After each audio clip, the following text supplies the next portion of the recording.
Bonjour à tous, ici Julien Petit. Fan de voitures, bienvenue sur ma chaîne. Restez avec moi, on va aborder notre sujet du jour sans plus tarder. 9 janvier 2022, 17h48 p.m. et Ford a récemment ouvert le carnet de commandes de son F-150 Lightning au lendemain de la présentation du Chevrolet Silverado EV. La camionnette électrique de l'Ovale bleu arrive bientôt, et pour s'assurer que le processus pour les clients est aussi rationalise que possible, le constructeur automobile aurait eu des mots forts pour son réseau de concessionnaires en ce qui concerne les marges. Les concessionnaires Ford cherchent à obtenir des avantages. Il a été porté à notre attention qu'un nombre limite de concessionnaires interagissent avec les clients d'une manière qui a un impact négatif sur leur satisfaction et porte atteinte à la marque Ford Motor Company, peut-on lire dans un document publié sur les forums F150 Gen 14.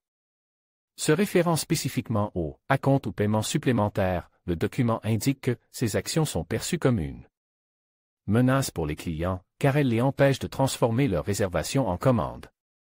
Une poignée de concessionnaires Ford ont fait les gros titres à la fin de l'année dernière en disant aux détenteurs d'une réservation qu'ils pouvaient payer des milliers de dollars de plus et sauter la file d'attente.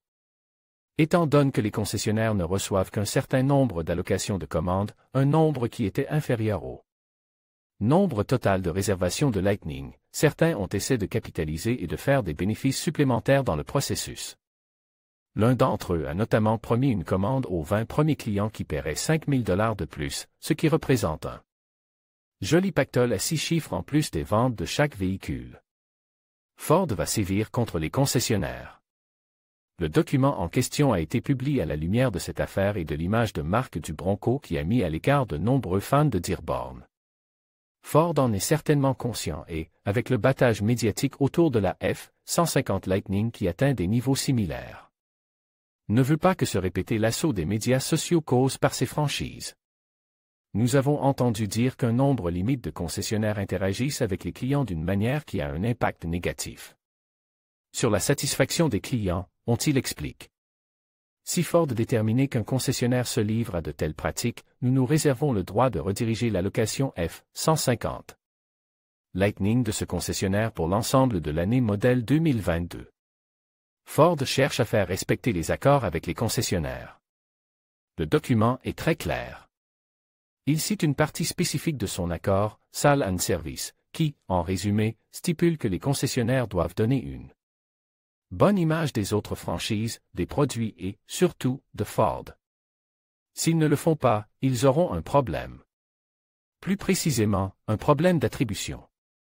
Ford Motor Company se réserve le droit de rediriger l'allocation des concessionnaires de la F-150 Lightning pour l'ensemble de l'année. Modèle 2022, peut-on lire. C'est important, mais un porte-parole note que Ford estime que ces marges sont des tactiques utilisées par un nombre limite de concessionnaires, et que ce problème n'est pas généralisé. Les clients pourront transférer leur commande à un autre concessionnaire. En outre, si un concessionnaire ne cédait pas sur ses dépôts ou paiements supplémentaires, le représentant note que les clients auront la possibilité de transférer leur commande à un autre concessionnaire par l'intermédiaire du centre de ressources pour les clients. Ainsi, même si le concessionnaire ne joue pas le jeu, Ford affirme qu'il essaiera toujours de vous aider à trouver un camion sans ajustement ridicule du marche. 2, 3, 4.